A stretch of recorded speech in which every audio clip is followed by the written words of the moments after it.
Hi மக்களே, எல்லாரும் நல்லா இருக்கீங்க நம்புகிறேன். இன்றைக்கி நம்ம வீட்டில் குக்கிங் என்னன்னு பார்த்தீங்கன்னா மட்டன் கபாப் தான் நான் செஞ்சுருக்கேன். அது எப்படி செய்கிறது இந்த வீடியோவில் பார்க்கலாம் வாங்க. ஸோ ஃபஸ்ட்டு ஒரு குக்கர் எடுத்துக்கோங்க. நான் 1/2 கிலோ மட்டன் நல்லா க்ளீன் பண்ணி வாஷ் பண்ணி எடுத்துக்கிட்டேன். இந்த கடலப்பருப்பும் 3 மணி நேரம் ஊற வச்சு அதை வாஷ் பண்ணிவிட்டு அதில் போட்டுக்கிட்டேன். அப்புறம் 5 பல் பூண்டு எடுத்துக்கிட்டேன்.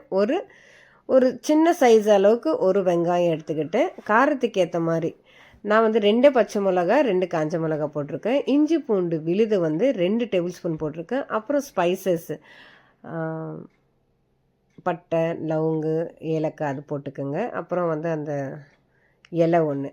அப்புறம் ஒரு 4 டேபிள் ஸ்பூனுக்கு தனியா எடுத்துக்கிட்டு 1 டேபிள் ஸ்பூன் மஞ்சள் தூள், 1 டேபிள் ஸ்பூன் மிளகாத்தூள், 1 டேபிள் ஸ்பூன் மிளகுத்தூள், 1 டேபிள் ஸ்பூனுக்கு தனியாத்தூள் எடுத்துக்கிட்டேன். தேவையான அளவுக்கு உப்பு. ஸோ இப்போ இதெல்லாம் போட்டுக்கிட்டு ஜீரகத்தூள் 1 டேபிள் ஸ்பூன் போட்டுக்கிட்டு ஒரு சின்ன கிளாஸ் அளவுக்கு 1 கிளாஸ் தண்ணி போட்டுக்கோங்க. ஸோ நல்லா கலக்கி விட்டுட்டு இப்போ மூடி போட்டு நீங்கள் கேஸில் வச்சுருக்கோங்க.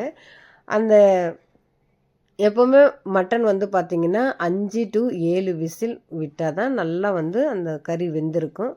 ஸோ இப்போ நான் 5 விசில் விட்டுருக்கேன். நல்லா விசில் வந்துடுச்சு. இப்போ ஓப்பன் பண்ணி பார்க்கலாம்.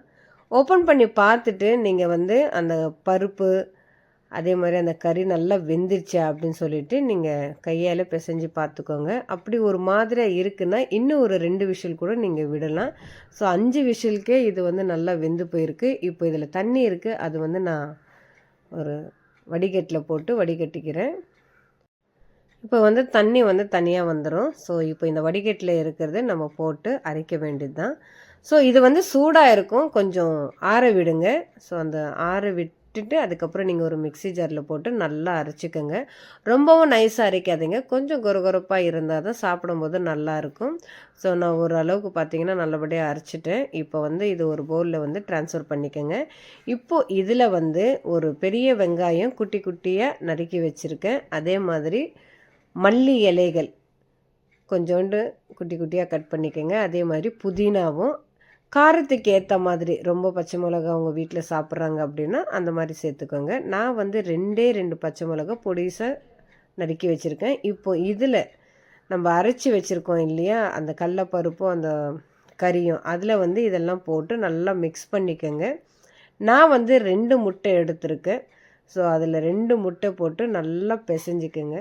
பிசைஞ்சு ஒரு 20 நிமிஷம் நான் அப்படியே வச்சுட்டேன். சரி நல்லா ஊறட்டும் அப்படின்னு. ஏன்னா அதில் இப்போ நம்ம முட்டை சேர்த்துருக்கோம் இல்லையா, அதனால் நான் அப்படியே வச்சுட்டேன். இப்போது 20 நிமிஷத்துக்கு அப்புறம் பார்த்திங்கன்னா இந்த மாதிரி வடை மாதிரி நம்ம என்ன சைஸ் என்ன ஷேப்பில் உங்களுக்கு வேணுமோ அந்த மாதிரி பண்ணி நான் ஒரு பிளேட்டில் வச்சு இதை உடனே வேணும்னாலும் நீங்கள் வறுத்து சாப்பிட்லாம். நான் பார்த்தீங்கன்னா ஃப்ரீசரில் 1 மணி நேரம் வச்சுட்டு அதுக்கப்புறம் தான் வறுப்பேன். ஸோ 1 மணி நேரத்துக்கு அப்புறம் எடுக்கிறேன் பாருங்கள், இப்படி இருக்குது.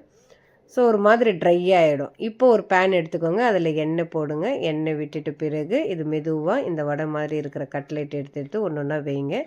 ஸோ திருப்பி விட்டுக்கிட்டே இருங்க. ஏன்னா நீங்கள் அந்த இடத்த விட்டு நவுந்தீங்க அப்படின்னா இது தீஞ்சிடும். ஸோ இவ்வளோ நம்ம கஷ்டப்பட்டு செஞ்சது யூஸ் இல்லாமல் போயிடும்.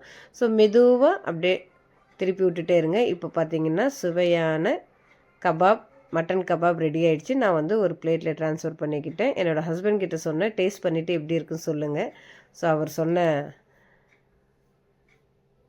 சூப்பராக இருக்கும். ஸோ இதே மாதிரி நீங்களும் வீட்டில் ட்ரை பண்ணி சாப்பிட்டு பார்த்துட்டு கமெண்ட் செக்ஷனில் சொல்லுங்கள். ஸோ இந்த வீடியோ உங்களுக்கு பிடிச்சிருந்தா மறக்காமல் என்னோடய வீடியோக்கு ஒரு லைக் பண்ணிவிட்டு என்னோடய சேனலை சப்ஸ்கிரைப் பண்ணுங்கள். நெக்ஸ்ட் வீடியோவில் சந்திக்கலாம்.